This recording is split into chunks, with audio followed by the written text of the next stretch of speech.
Atos dos Apóstolos, capítulo 4. O Pentecostes. Ao voltarem os discípulos do Olivete para Jerusalém, o povo fitava-os, esperando descobrir-lhes no rosto expressões de tristeza, confusão e derrota.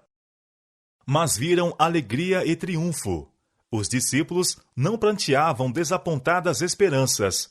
Viram o Salvador ressurgido, e sua promessa na despedida lhes ecoava constantemente aos ouvidos. Em obediência à ordem de Cristo, esperavam em Jerusalém o cumprimento da promessa do Pai, o derramamento do Espírito Santo. Não esperavam ociosos. Diz o registro que estavam sempre no templo, louvando e bendizendo a Deus. Lucas capítulo 24, verso 53.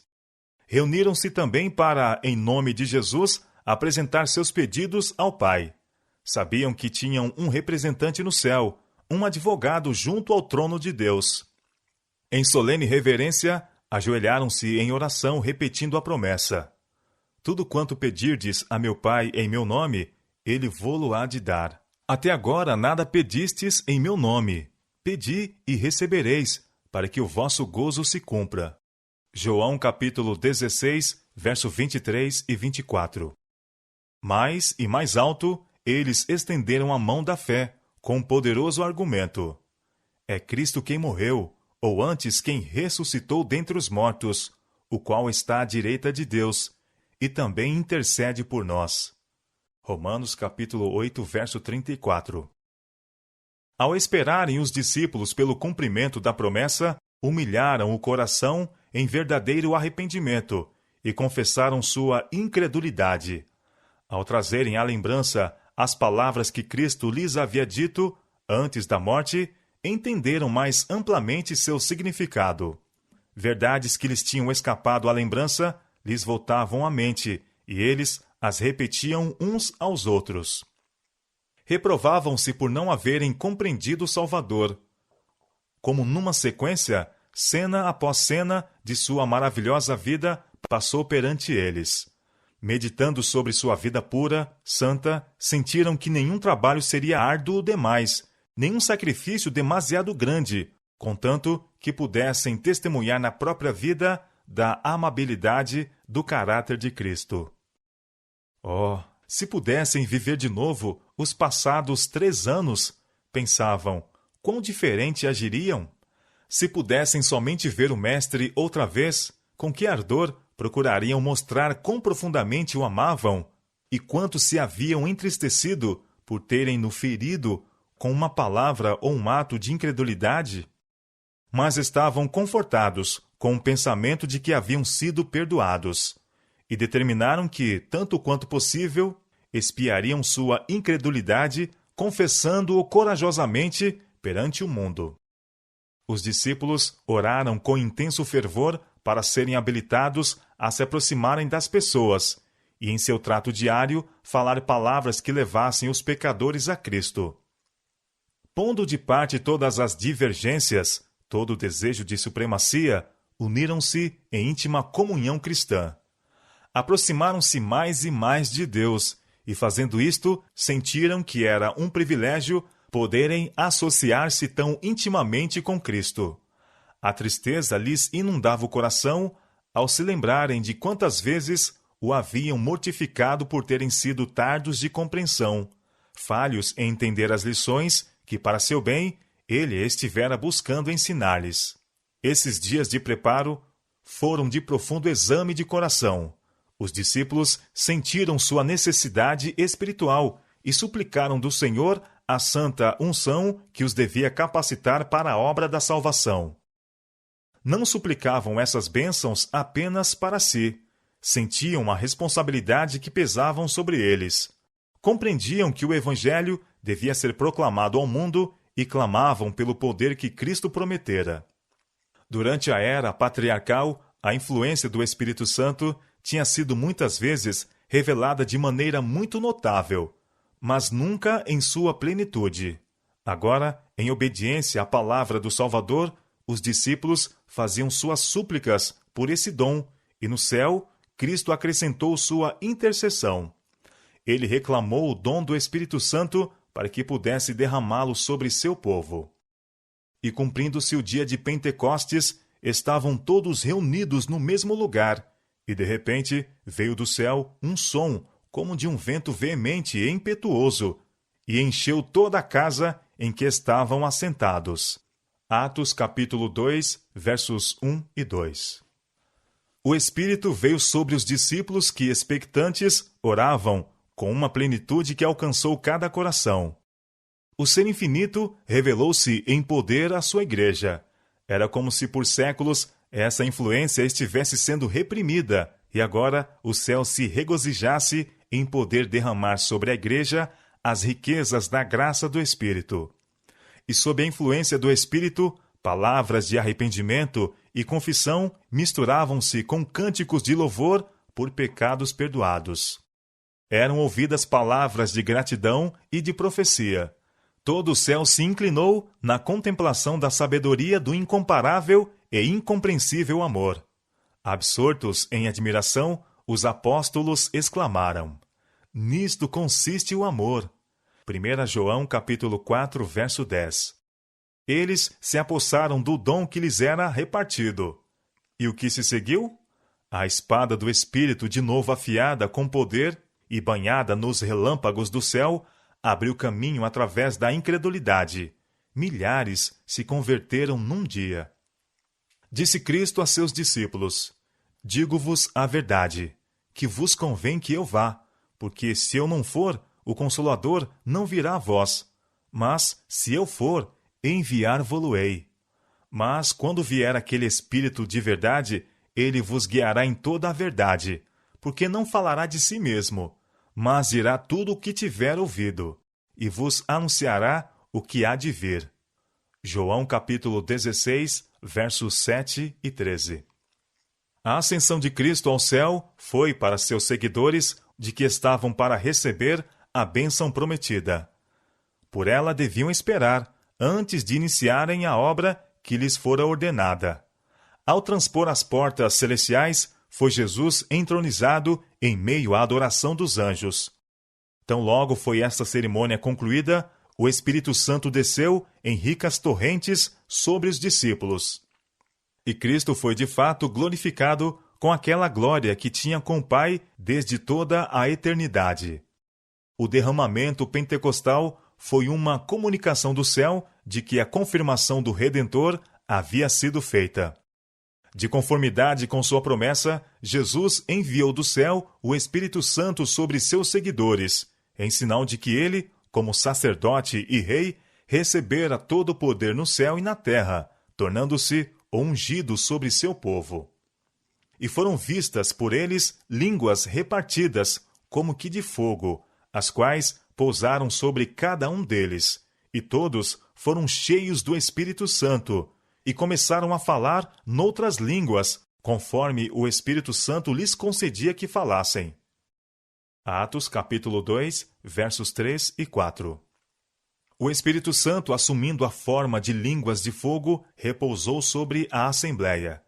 Esse era um emblema do dom então outorgado aos discípulos, o qual os capacitava a falar com fluência línguas com as quais antes não tinham tomado contato algum. A aparência de fogo significava o zelo fervente com que os apóstolos trabalhariam e o poder que assistiria à sua obra. E em Jerusalém estavam habitando judeus, varões religiosos de todas as nações que estão debaixo do céu. Atos, capítulo 2, verso 5. Durante a dispersão, os judeus tinham sido espalhados por quase todas as partes do mundo habitado, e em seu exílio tinham aprendido a falar várias línguas. Muitos desses judeus estavam nesta ocasião em Jerusalém, assistindo às festas religiosas que então se realizavam. Cada língua conhecida estava por eles representada.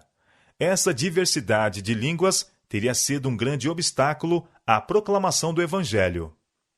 Deus, portanto, de maneira miraculosa, supriu a deficiência dos apóstolos. O Espírito Santo fez por eles o que não teriam podido fazer por si mesmos, em toda uma existência. Agora podiam proclamar as verdades do Evangelho em toda parte, falando com perfeição a língua daqueles por quem trabalhavam. Esse miraculoso dom era para o mundo uma forte evidência de que o trabalho deles tinha a aprovação do céu. Daí por diante, a linguagem dos discípulos era pura, simples e correta. Falassem eles no idioma materno ou numa língua estrangeira. E, correndo aquela voz, ajuntou-se uma multidão e estava confusa, porque cada um os ouvia falar na sua própria língua.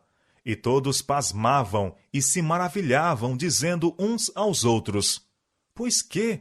Não são galileus todos esses homens que estão falando? Como, pois, os ouvimos, cada um na nossa própria língua, em que somos nascidos? Atos, capítulo 2, versos 6 a 8. Os sacerdotes e príncipes estavam excessivamente enraivecidos ante essa manifestação extraordinária, mas não ousavam demonstrar sua má disposição, por temor de se exporem à violência do povo. Tinham assassinado o Nazareno, mas eis que ali estavam seus servos, indoutos da Galiléia, contando em todas as línguas então faladas a história de sua vida e ministério. Os sacerdotes, resolvidos a atribuir o poder miraculoso dos discípulos a alguma causa natural, declararam estarem eles embriagados, por terem bebido demais do vinho novo preparado para o banquete.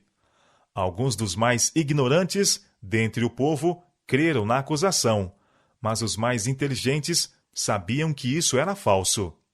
E os que compreendiam as diferentes línguas testificavam da correção com que eram usadas pelos discípulos. Em resposta à acusação dos sacerdotes, Pedro destacou que essa demonstração era um direto cumprimento da profecia de Joel, onde acredita a descida de tal poder sobre homens a fim de habilitá-los para uma obra especial.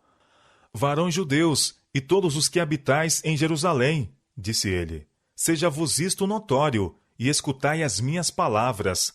Estes homens não estão embriagados, como vós pensais, sendo a 3ª hora do dia. Mas isto é o que foi dito pelo profeta Joel. E nos últimos dias acontecerá, diz Deus, que do meu espírito derramarei sobre toda a carne. E os vossos filhos e as vossas filhas profetizarão, e os vossos mancebos terão visões, e os vossos velhos sonharão sonhos. E também do meu espírito derramarei sobre os meus servos e minhas servas naqueles dias, e profetizarão. Atos capítulo 2, versos 14 a 18. Com clareza e poder, Pedro testificou da morte e ressurreição de Cristo. Varões israelitas, escutai estas palavras. A Jesus Nazareno, varão aprovado por Deus, dentre vós, com maravilhas, prodígios e sinais, que Deus por ele fez no meio de vós, como vós mesmos bem sabeis, a este crucificastes e matastes pelas mãos de injustos, ao qual Deus ressuscitou, soltas as ânsias da morte, pois não era possível que fosse retido por ela. Atos capítulo 2, versos 22 a 24. Pedro não se referiu aos ensinos de Cristo a fim de justificar sua atitude, porque sabia que o preconceito de seus ouvintes era tal que suas palavras sobre o assunto seriam de nenhum efeito. Em vez disso, falou de Davi, que era considerado pelos judeus como um dos patriarcas da nação. Porque, declarou, dele disse Davi: Sempre via diante de mim o Senhor, porque está à minha direita, para que eu não seja comovido. Por isso se alegrou o meu coração, e a minha língua exultou, e ainda a minha carne há de repousar em esperança, pois não deixarás a minha alma no Hades, nem permitirás que o teu santo veja a corrupção. Atos capítulo 2, versos 25 a 27. Varões irmãos, seja-me lícito dizer-vos livremente acerca do patriarca Davi, que ele morreu e foi sepultado, e entre nós está até hoje a sua sepultura. Ele disse da ressurreição de Cristo, que sua alma não foi deixada no Hades, nem a sua carne viu a corrupção. Deus ressuscitou a este Jesus, do que todos nós somos testemunhas. Atos capítulo 2, versos 29 e versos 31 e 32. É uma cena cheia de interesse. Eis o povo afluindo de todas as direções para ouvir os discípulos testificarem da verdade como é em Jesus. Eles se acotovelavam, lotando o templo. Sacerdotes e príncipes estão presentes, fisionomias carregadas de malignidade, o coração ainda cheio de permanente ódio contra Cristo, as mãos maculadas com o sangue do Redentor do mundo, sangue esse derramado quando o crucificaram. Pensavam encontrar os apóstolos acovardados e temerosos sob a mão forte da opressão e assassínio, mas encontraram-nos acima de todo temor, cheios do Espírito, proclamando com poder a divindade de Jesus de Nazaré. Ouvem-nos declarando com ousadia que aquele tão recentemente humilhado, escarnecido, ferido por mãos cruéis e crucificado é o príncipe da vida, agora exaltado à direita de Deus. Alguns dos que ouviam os apóstolos tinham tomado parte ativa na condenação e morte de Cristo. Suas vozes tinham se misturado com a da turba, pedindo sua crucificação. Quando Jesus e Barrabás foram colocados perante eles no tribunal, e Pilatos perguntou: Qual quereis que vos solte? Eles clamaram: Este não, mas Barrabás. João capítulo 18, verso 40. Quando Pilatos lhes apresentou Cristo, dizendo: Tomai-o vós e crucificai-o, porque eu nenhum crime acho nele. Estou inocente do sangue deste justo. Eles exclamaram: O seu sangue caia sobre nós e sobre nossos filhos. Mateus capítulo 27, versos 24 e 25. Agora eles ouvem os discípulos declararem que era o Filho de Deus que havia sido crucificado. Sacerdotes e príncipes tremeram. Um sentimento de convicção e angústia se apoderou do povo. Compungiram-se em seu coração e perguntaram a Pedro e aos demais apóstolos: Que faremos, varões irmãos? Atos capítulo 2, verso 37. Entre os ouvintes dos discípulos havia judeus devotos, sinceros em sua fé. O poder que acompanhou as palavras de Pedro convenceu-os de que Jesus era, de fato, o Messias. E disse-lhes Pedro: Arrependei-vos, e cada um de vós seja batizado em nome de Jesus Cristo, para perdão dos pecados, e recebereis o dom do Espírito Santo, porque a promessa vos diz respeito a vós, a vossos filhos e a todos os que estão longe, a tantos quantos Deus nosso Senhor chamar. Atos capítulo 2, versos 38 e 39. Pedro deixou claro ao povo convicto o fato de que haviam rejeitado a Cristo por terem sido enganados pelos sacerdotes e príncipes, e que se eles continuassem a buscar conselho desses homens e esperassem por eles para reconhecerem a Cristo, em vez de ousar fazê-lo por si mesmos, jamais o aceitariam.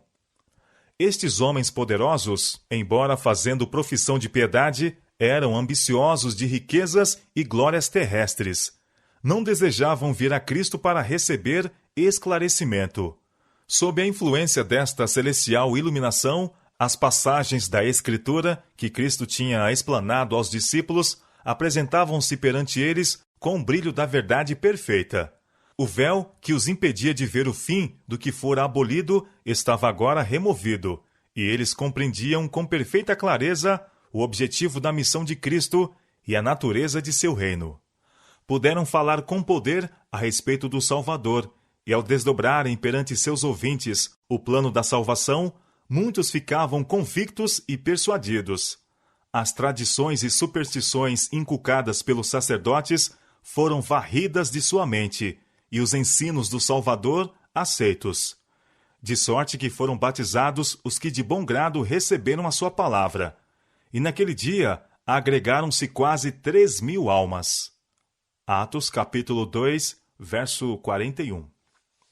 Os líderes judeus tinham imaginado que a obra de Cristo terminaria com sua morte, mas em vez disso, testemunharam as maravilhosas cenas do dia do Pentecostes. Ouviram os discípulos dotados de poder e energia até então desconhecidos, pregando a Cristo, e viram suas palavras confirmadas por sinais e maravilhas. Em Jerusalém, o centro do judaísmo, milhares declararam abertamente sua fé em Jesus de Nazaré como Messias. Os discípulos estavam assombrados e sobremodo jubilosos com a abundante colheita de conversos.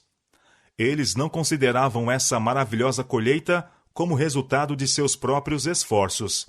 Sabiam que estavam somando ao trabalho de outros homens. Desde a queda de Adão, Cristo estivera confiando a servos escolhidos a semente de sua palavra, para ser lançada nos corações humanos. Durante sua vida na terra, ele semeara a semente da verdade e a regara com seu sangue. As conversões ocorridas no dia do Pentecostes foram o resultado dessa semeadura, a colheita da obra de Cristo, revelando o poder de seus ensinos. Apenas os argumentos dos apóstolos, conquanto convincentes e claros, não teriam removido o preconceito que resistira a tanta evidência. Mas o Espírito Santo, com divino poder, convenceu os corações pelos argumentos. As palavras dos apóstolos eram como afiadas setas do Todo-Poderoso, convencendo as pessoas de sua terrível culpa por haverem rejeitado e crucificado o Senhor da Glória. Sob a influência dos ensinos de Cristo, os discípulos tinham sido induzidos a sentir sua necessidade do Espírito. Mediante a instrução do Espírito, receberam a habilitação final, saindo no desempenho de sua vocação. Não mais eram ignorantes e iletrados. Haviam deixado de ser um grupo de unidades independentes ou elementos discordantes em conflito. Sua esperança não mais repousava sobre a grandeza terrestre. Todos eram unânimes, e era o coração e a alma da multidão dos que criam. Atos capítulo 4, verso 32. Cristo lhes enchia os pensamentos e eles visavam ao avançamento de seu reino. Na mente e no caráter haviam se tornado semelhantes a seu mestre, e os homens tinham conhecimento que eles haviam estado com Jesus. Atos capítulo 4, verso 13. O Pentecostes trouxe-lhes uma iluminação celestial. As verdades que não puderam compreender enquanto Cristo estava com eles eram agora reveladas. Com uma fé e certeza que nunca antes conheceram, aceitaram os ensinamentos da Sagrada Palavra. Não mais lhes era questão de fé ser Cristo o Filho de Deus. Sabiam que, ainda que revestido da humanidade, ele era de fato o Messias. E contaram sua experiência ao mundo com uma confiança que inspirava a convicção de que Deus estava com eles. Eles podiam falar no nome de Jesus com segurança, pois era ele seu amigo e irmão mais velho. Levados em íntima comunhão com Cristo, assentaram-se com ele nos lugares celestiais. Com uma linguagem convincente, vestiam suas ideias quando testificavam dele. Tinham o coração sobrecarregado com a benevolência tão ampla, tão profunda, de tão vasto alcance, que foram impelidos a ir aos confins da terra, testificando do poder de Cristo. Estavam cheios de um intenso desejo de levar avante a obra que ele tinha iniciado. Sentiam a enormidade de seu débito para com o céu e a responsabilidade de sua obra. Fortalecidos pela concessão do Espírito Santo, saíram com zelo para estender os triunfos da cruz. O Espírito os animava e falava por intermédio deles. A paz de Cristo brilhava na face deles. Tinham-lhe consagrado a vida para o serviço, e seu próprio semblante evidenciava a entrega que haviam feito.